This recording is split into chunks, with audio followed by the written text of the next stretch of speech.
ನಮ್ಮ ತಾಯಿ ಬಂದರು, ಊರಿಂದ ಬಂದು ನಾನು ಅವ್ರ ಮನೇಲಿ ಇದ್ದಾಗ ಮಾತಾಡಿಸಿ ಅವ್ರು ಕರ್ಕೊಂಡೋಗಿ ಹೋಟ್ಲಲ್ಲಿ ತಿಂಡಿ ಮಾಡಿಸುವಾಗ ಒಂದು ಮಾತು ಹೇಳಿದ್ರು, ಯಾವ ಸಂಬಂಧಿಕರ ಮನೇಲಿ ಇರಬೇಡ ನೀನು ಬೇಕಾದ್ರೆ ಎಲ್ಲಾದ್ರೂ ಬೀದಿಲಿ ಬೇಕಾದ್ರೆ ಕೂತ್ಕೊಂಡು ಚಪ್ಪಲಿ ಹೊಲಿ, ಚಿಂತೆ ಇಲ್ಲ, ಯಾರ ಮನೇಲೂ ಇರಬಾರ್ದು ನೀನು ಅಂತ ಹೇಳಿ ಅವರು ಕೊಳ್ಳಲಿದ್ದಂತ ಒಂದು ಕಾಸಿನ ಸರ, ನಮ್ಮ ಅಜ್ಜಿ ಕೊಟ್ಟಂತ ಕಾಸಿನ ಸರ, ಅದನ್ನ ಆಗ ಭಾರಿ ದೊಡ್ಡ ಚಿನ್ನದ ಸರ ಅದು.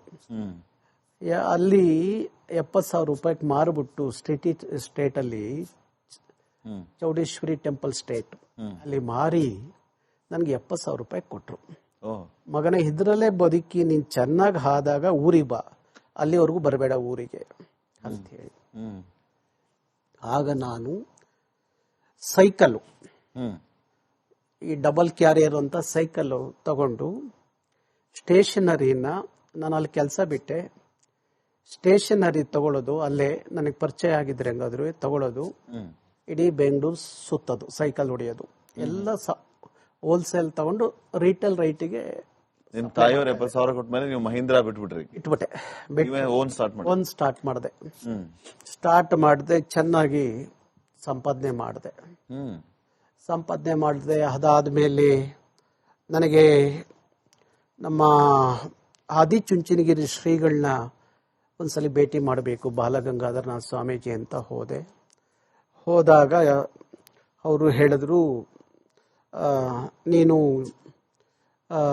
ಒಂದು ಆಡಿಯೋ ಕಂಪ್ನಿ ಯಾಕೆ ಮಾಡಬಾರ್ದು ನೀನು ಅಂದ್ರು. ಅವ್ರದ್ದು ಒಂದಷ್ಟು ಹಾಡುಗಳನ್ನ ಬರ್ಸಿಟ್ಕೊಂಡಿದ್ರು ಅವರು ದೊಡ್ಡರಂಗೇಗೌಡರ ಜೊತೆಯಲ್ಲಿ.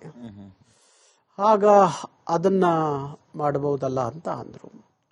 ಆಯ್ತು ನೋಡೋಣ ಸ್ವಾಮೀಜಿ ಅಂತ ಹೇಳಿದೆ. ಇದನ್ನ ನೀನು ರಿಕಾರ್ಡ್ ಮಾಡಿಸು ಅಂತಾರೆ. ಇಲ್ಲಿ ಒಂದ್ ಕಡೆ ಬಾಲಗಂಗಾಧರ ಸ್ವಾಮೀಜಿ ಹೇಳ್ತಾರೆ, ಇರ್ತಾರೆ. ಆಗ ನಾನೇನ್ ಮಾಡ್ತೀನಿ, ಈ ಬಿಸ್ನೆಸ್ ಮಧ್ಯದಲ್ಲಿ ಒಂದು ಗಾರ್ಮೆಂಟ್ಸ್ ಉದ್ಯಮ ಪ್ರಾರಂಭ ಮಾಡ್ತೀನಿ, ಆಮೇಲೆ ಒಂದು ಆಡಿಯೋ ಕ್ಯಾಸೆಟ್ ಕಂಪ್ನಿ ಮಾಡ್ತೀನಿ, ಶ್ರೀಮಾತ ಆಡಿಯೋ ಅಂತ, ಮತ್ತೆ ಗಾರ್ಮೆಂಟ್ಸ್ ಉದ್ಯಮ, ಪುಷ್ಪ ಗಾರ್ಮೆಂಟ್ಸ್ ಉದ್ಯಮ ಅಂತ ನನ್ನ ತಂಗಿ ಹೆಸರು, ಪುಷ್ಪ ಗಾರ್ಮೆಂಟ್ಸ್ ಅಂತ. ಈ 3 ಉದ್ಯಮ ಸ್ಟಾರ್ಟ್ ಆಗುತ್ತೆ, ನನಗೆ ಒಳ್ಳೆ ಬಿಸ್ನೆಸ್ ಸ್ಟಾರ್ಟ್ ಆಗುತ್ತೆ. ಹಾಗೆ ಕ್ಯಾಸೆಟ್ ಮಾಡ್ತಾ ಒಳ್ಳೆ ಸಂಪಾದನೆ ಮಾಡಿದೆ.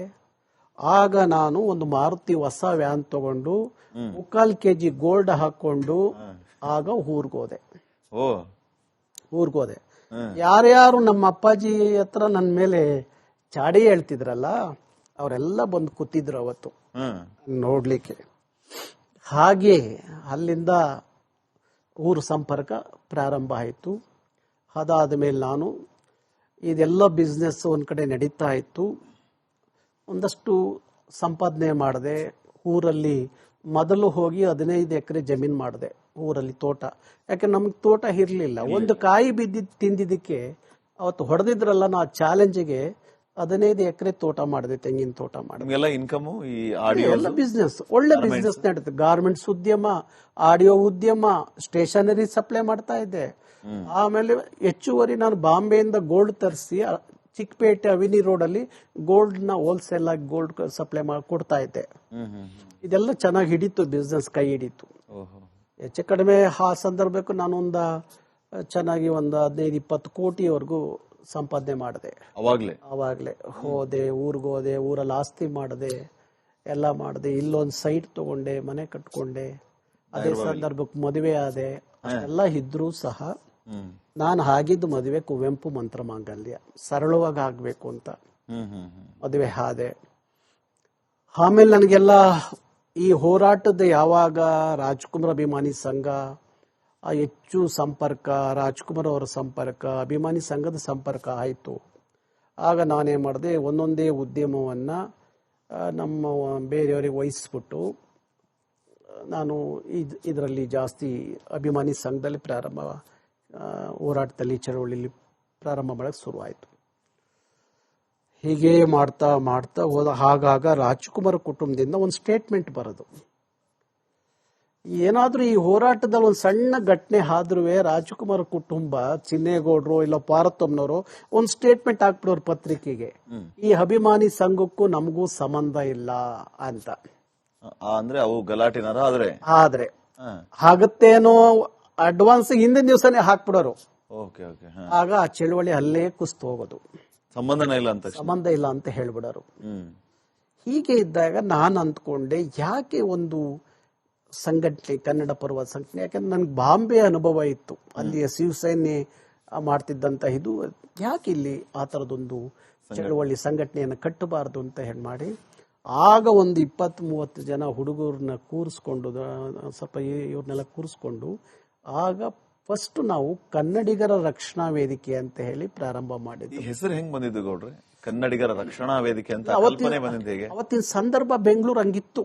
ಪ್ರಾರಂಭದಲ್ಲಿ ಎಜಿ ಕಚೇರಿ ಅಂತ, ಅಕೌಂಟೆಂಟ್ ಜನರಲ್ ಕಚೇರಿ ಅಂತ ಬೆಂಗಳೂರಲ್ಲಿದೆ, ವಿಧಾನಸೌಧ ಪಕ್ಕದಲ್ಲಿ.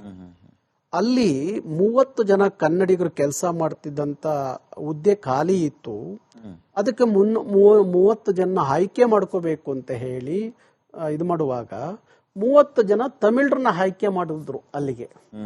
ಆಗ ನಾವು ಅಲ್ಲಿಂದ ಚಳುವಳಿ ಸ್ಟಾರ್ಟ್ ಆಯ್ತು.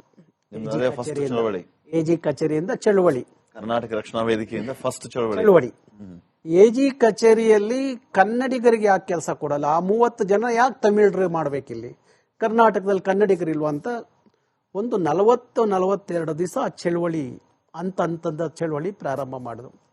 ಆಗ ಕೇಂದ್ರದಲ್ಲಿ ಗೃಹ ಸಚಿವರು LK ಅಡ್ವಾಣಿ, ಲಾಲ್ ಕೃಷ್ಣ ಅಡ್ವಾಣಿ ಅವರು ಆಗ ಹೌದು ಅವ್ರು ಕೇಳೋದು ಸರಿ ಇದೆ ಅಂತ ಹೇಳಿ ಆ 30 ಜನರನ್ನ ಮತ್ತೆ ಕೇಂದ್ರದಿಂದ ವಾಪಸ್ ಕರೆಸ್ಕೊಂಡು 30 ಜನ ಕನ್ನಡಿಗರನ್ನ ಅಲ್ಲಿ ನೇಮಕ ಮಾಡಿದ್ರು. ಮೊದಲ ಹೋರಾಟ ಅದು. ಶ್ರೀರಾಮ್ಪುರದಲ್ಲಿ ಇವತ್ತೇನಾದ್ರೂ ತಮಿಳು ಮಾತಾಡಿದ್ರೆ ಇವತ್ತು ಕನ್ನಡದ ಹುಡುಗರು ಕುರುಪು ಹಾಕೋ ಕಾಲ ಬಂದಿದೆ. ಇದು ಗೊತ್ತಾಗಬೇಕು, ಇದು ನಮ್ಮ ಜನಕ್ಕೆ ಗೊತ್ತಾಗಬೇಕು. ಎಲ್ಲೋ ಕುತ್ಕೊಂಡು ಯಾರೋ ಬಗ್ಗೆ ಮಾತಾಡ್ತಾರಲ್ಲ, ಯಾವ ಬೋನ್ದಿಂದ ಬಂತು ಆಚೆಗೆ, ಹುಲಿ ಬೋನಿಂದ ಆಚೆಗೆ ಬಂದು ಅಷ್ಟೆಲ್ಲ ಗರ್ಜಿಸಿದೀವಿ, ಅದೆಲ್ಲ ಗರ್ಜಿಸ್ತೀವಿ. ಇಚ್ಛಿತಿಗೆ ಸುಮಾರು ನನ್ನ ಮೇಲೆ 96 ಕೇಸ್ ಇತ್ತು. 96 ಕೇಸು. ಈಗ ಎಷ್ಟಿದೆ? 42 ಕೇಸ್ ಇದೆ ಈಗ್ಲೂ. ಈಗ 42 ಕೇಸ್ ಫೇಸ್ ಮಾಡ್ತಾ ಮೊನ್ನೆ ಸಿದ್ದರಾಮಯ್ಯನವರು ಒಂದು 16-18 ಕೇಸ್ ಹಾಕಿರ್ ನನ್ನ ಮೇಲೆ. ಎಲ್ಲ ಹೇಳ್ತಾರೆ ನಾರಾಯಣಗೌಡರು ಕಾಂಗ್ರೆಸ್ ಪರ. ಯಾವ ಪರ ರೀ? ಯಾರು ಕಾಂಗ್ರೆಸ್? ಸಿದ್ದರಾಮಯ್ಯ ಯಾರು? ಕಾಂಗ್ರೆಸ್ ಅಲ್ವಾ? DK ಶಿವಕುಮಾರ್ ಯಾರು? ಕಾಂಗ್ರೆಸ್ ಅಲ್ವಾ? ಇದೇ DK ಶಿವಕುಮಾರ್ ಸಿದ್ದರಾಮಯ್ಯನವ್ರ ಕಾಲದಲ್ಲಿ ನನ್ನ ಜೈಲಿಗೆ 16 ದಿವಸ ಕಳಿಸಿ ನನ್ನ ಮೇಲೆ 16 ಕೇಸ್ ಹಾಕಿರಲ್ರಿ.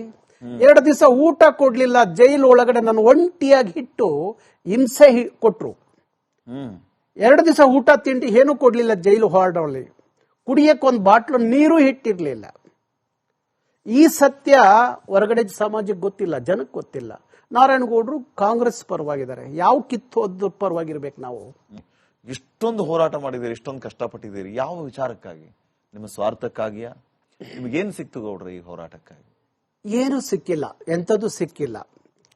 ಬಹುಶಃ ಕನ್ನಡದ ಇತಿಹಾಸ ಮುಂದಿನ ದಿನಗಳ ಯಾರು ಬರೆಯೋದಾದ್ರೆ ಆ ಇತಿಹಾಸದ ಪುಟದಲ್ಲಿ ಒಬ್ಬ ನಾರಾಯಣಗೌಡ ಉಳಿದಿರ್ತಾನೆ ಅಷ್ಟೇ.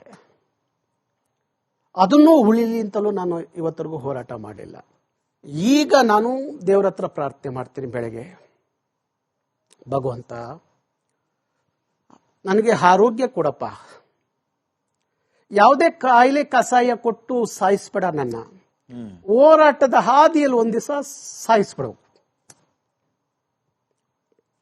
ಹೋರಾಟದ ಹಾದಿಯಲ್ಲಿ ನಾರಾಯಣಗೌಡ ಸತ್ತ ಅನ್ನೋ ಸುದ್ದಿ ಈ ನಾಡಿಗೆ ಮುಟ್ಲಿ. ಅದು ಬಿಟ್ರೆ ಯಾವುದೇ ಕಾಯಿಲೆ ಕಸಾಯ ಕೊಟ್ಟು ಸಾಯಿಸ್ಬೇಡ ಅಂತ ದೇವರಲ್ಲಿ ಪ್ರಾರ್ಥನೆ ಮಾಡ್ತಾರೆ. ದೇಹದ ಕೊನೆ ಹನಿ ರಕ್ತ ಇರೋವರೆಗೂ ಹೋರಾಡಿ ಸಾಯ್ತೀನಿ ಕನ್ನಡಕ್ಕಾಗಿ. ಯಾವನಿಗೂ ತಲೆ ತಗ್ಸಲ್ಲ, ತಲೆ ಬಹಗಲ್ಲ ಕನ್ನಡಕ್ಕೋಸ್ಕರ, ಕರ್ನಾಟಕಕ್ಕೋಸ್ಕರ, ಕನ್ನಡದ ಮಕ್ಕಳಿಗೋಸ್ಕರ. ಎಂಥದೇ ಬರಲಿ. ಇವ್ರು ತಗೊಂಡೋಗಿ ನಾಮಫಲಕ ಹೋರಾಟದಲ್ಲಿ ಜೈಲಲ್ಲಿ ಇಟ್ರಲ್ಲ, ಆ 2 ರಾತ್ರಿ ನಾನು ಅನುಭವಿಸಿದಿತ್ತಲ್ಲ, ಯಾರು ಕನ್ನಡದವರು ಚಳುವಳಿಗಾರರು ಯಾರು ಅನುಭವಿಸೋಕೆ ಸಾಧ್ಯ ಇಲ್ಲ. ಆಗ ನನ್ನ ಆರೋಗ್ಯ ಪ್ರಾಬ್ಲಮ್ ಇತ್ತು, ತೊಂದರೆ ಇತ್ತು. ಟ್ಯಾಬ್ಲೆಟು ಕೊಡಲಿಲ್ಲ, ಒಂದು ಬಾಟ್ಲು ನೀರು ಕೊಡಲಿಲ್ಲ. ಬೆಳಗಿನ ಜಾವ ಹಸು ತಡೆಯಕ್ಕಾಗದರೆ 2ನೇ ದಿವಸ ಸ್ನಾನಕ್ಕೆ ಅಂತ ನೀರು ಬಿಡ್ತಾರೆ ಜೈಲಲ್ಲಿ. ಬೀಚಿಂಗ್ ಪೌಡರ್ ಹಾಕಿರ್ತಾರೆ, ಅದನ್ನು ಕುಡಿದು ಹೊಟ್ಟೆ ಎಷ್ಟು ಮಳಸೋದು ಅಂದ್ರೆ, ನನ್ನ ಜಾಗದಲ್ಲಿ ಯಾರು ಇದ್ರೆ ಇನ್ನೊಂದು ದಿವಸ ಕನ್ನಡ ಕರ್ನಾಟಕ ಕನ್ನಡಿಗ ಅಂತ ಹೇಳಿ ಮಾತಾಡಬಾರ್ದು ಅಂತ ಎಲ್ಲ ಪರಿಸ್ಥಿತಿ ಮಧ್ಯದಲ್ಲಿ ಯಾವತ್ತೂ ನನ್ನ ಸ್ವಾರ್ಥ ಇಟ್ಕೊಳ್ಳಿಲ್ಲ. ಇದನ್ನೆಲ್ಲ ನಾವು ಹೊರಗಡೆ ಹೇಳ್ಕೊಂಡ್ರೆ ಹೋರಾಟಕ್ಕೆ ಬರುವಂತವ್ರು ಯಾರು ಬರ್ತಾರೆ? ಯಾರಿಗೆ ಬೇಕು ಈ ಕನ್ನಡ, ಯಾರಿಗೆ ಬೇಕು ಈ ಕರ್ನಾಟಕ, ಯಾರಿಗೆ ಬೇಕು ಕನ್ನಡಿಗರು ಅನ್ನೋ ಮನಸ್ಥಿತಿ ಬರುತ್ತಲ್ಲ ಅಂತ ಹೇಳಿ ಒಬ್ಬರ ಹತ್ರ ಹೇಳ್ಕೊಳ್ದಂಗೆ ಇಲ್ಲಿ ಕುತ್ಕೊಂಡು ಇವತ್ತು ಮಾತಾಡ್ತೀನಿ. ತಡೆಯಕ್ಕೆ ಆಗದಲ್ಲೇ ಮಾತಾಡ್ತಾ ಇದ್ದೀನಿ. ಈಗ 26% ಕನ್ನಡಿಗರು ಬೆಂಗಳೂರಲ್ಲಿ ಎನ್ನುವಾಗ ಇನ್ನು 10 ವರ್ಷ ನಾರಾಯಣಗೌಡರು ರಕ್ಷಣಾ ವೇದಿಕೆ ಸುಮ್ಮನೆ ಆದ್ರೆ ಬೆಂಗಳೂರು ಪರಿಸ್ಥಿತಿಯಲ್ಲಿ ಹಗಲೊತ್ತು ಕನ್ನಡಿಗರನ್ನ ಬ್ಯಾಟ್ರಿ ಹಾಕಿ ಹುಡುಕ್ಬೇಕು.